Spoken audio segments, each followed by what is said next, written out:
Well, when he was speaking for more than 21 hours, much like when Rand Paul was doing it for 13 hours not too long ago, some might have likened it to Revenge of the Wacko Birds. Some interpreted that as a disparaging comment by the likes of John McCain, who will be joining us later, on these new upstart, rebellious, rowdy Republicans, these Tea Partiers who are crashing the place, maybe messing up the place. I think Rand Paul would disagree with that. He joins me right now. Senator, what do you make of that? That this is a little bit more than taking on a budget issue. This is actually searching for the soul of the party. Well, I think we need some disruption up here. I think we need a rebellion. We need to rebel against the status quo. Status quo's given us $17 trillion in debt. And frankly, that's been a little bit from both parties. So we do need an uprising, and I think Ted Cruz brought us on our feet. Got a lot of people talking. Obamacare is a disaster for the country, and we need to fight it. All right, but I think even you said when last time you were with me, it's a numbers game. It's a prohibitive numbers game. So it looks unlikely to turn your way in the Senate, but this was about making a bigger statement. What did you mean by that? Well, we may lose, but it doesn't mean you shouldn't fight. And I think we should fight for what we believe in so people can have a choice the next election. It may be that we don't win this time. In all likelihood, we won't. We don't have the Senate. We don't have the presidency. Well, do you think you're going to stand put up and fight. any Democrats in the ultimate Senate vote? A few Democrats will have a difficult vote. You know, there's about 7 seats that we have a chance of winning this time, where Romney got nearly 60% of the vote or more. And so there are several Democrats who are going to have a tough vote. Are they going to vote against the wishes of their people, and they're going to vote to continue funding Obamacare? I think it is a vote that has some ramifications in 2014. Then what do you think of those who say you upset the system? You know, even John McCain was saying, you know, this has been debated aggressively, given the simple makeup at the time this law was put in force. Democrats had the upper hand. Then you had a follow-up election where the American people decided health care being the premier issue for the president. He was reelected. Elections have consequences. You guys just got to suck it up. For 40 years, the top income bracket was 70%. Went all the way up to Ronald Reagan. Should we have just said, well, it's already been decided, the top bracket's 70%? Or should we have run a Ronald Reagan who said, high tax rates are crippling the economy, that's why we're in a recession, let's lower tax rates, even though it means going against 40 years of tradition of taxing the heck out of rich people. Let's lower taxes on everyone, and maybe we'll spur the economy. He was right. So Obamacare hasn't even been in place really at all, and we're still fighting against it.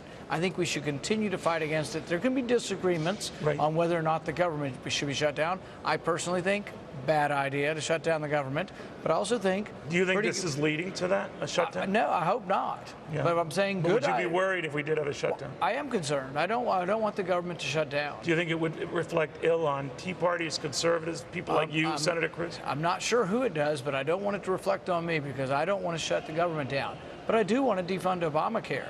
So are those mutually exclusive? See, the president says, oh, it's Republicans wanting 100% of what they want. That's exactly the opposite of the truth. The president wants 100% of Obamacare passed only by Democrats. It's his way or the highway, or he shuts down government. I don't want to shut down government. I'm looking for a middle ground. But the president and Harry Reid aren't allowing any Well, let's talk about that middle ground then, Senator. Would it involve, if not killing the health care law, because as you acknowledge, that's an uphill battle, maybe delaying key provisions, let's say the employee mandate.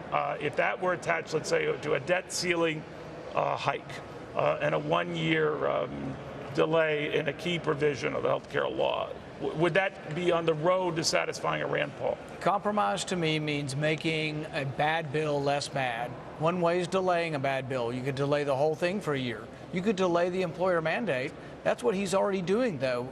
Through his kingly powers, he's delaying the employer mandate. So if he's delaying the employer mandate, you might as well delay the employment mandate. Why not delay the whole damn thing? The whole thing is a mistake. I guess. But I would accept a lot of permutations of that. Okay, so it doesn't have to be the whole thing. It could be parts of things. It isn't Republicans wanting everything. Right. It's Republicans wanting, we would even like to have a vote, for goodness sakes. We're not going to get a vote on anything that would modify or make Obamacare less bad. All of the complaints from the Teamsters, from Warren Buffett, from President Bill Clinton, from people across America, none of those complaints are going to be addressed through any votes or any amendments. And that is the Democrats and the president refusing to compromise, saying my way or the highway, we'll shut it down and we'll blame it on Republicans. But the president is the one refusing to compromise.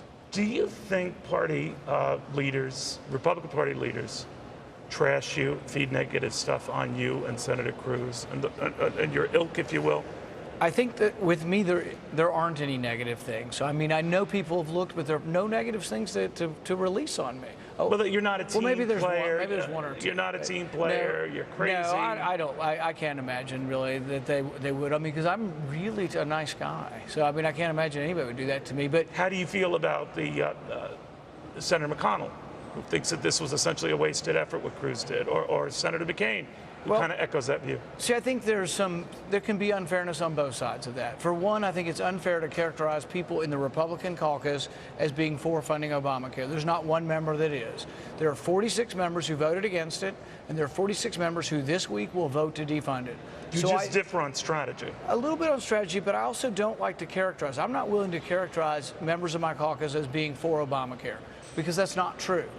They're not for what you're doing, a lot of them. They don't agree, and that's fine. We can not always agree on tactics. But I don't want to characterize them as being for Obamacare because that's not accurate. Right. There's not one Republican in the Senate or in the House that's for Obamacare, and every one of us is united in believing in defunding it. By the way, have you and Chris Christie ever talked again after that dust up? I saw him just the other night. Everything was hunky-dory? I think it's getting better. We're working on it. We're in counseling, and we're working. Because he doesn't live that far down the street from me. Maybe I could. Well, maybe broker you could be an intermediary. Italian sausage. We were looking to have a beer together, and that didn't work out. So now I think he's got to come to Kentucky, but it may have to be bourbon. I think people could live with bourbon. Senator, thank you very, very much. Thanks. Very good having you.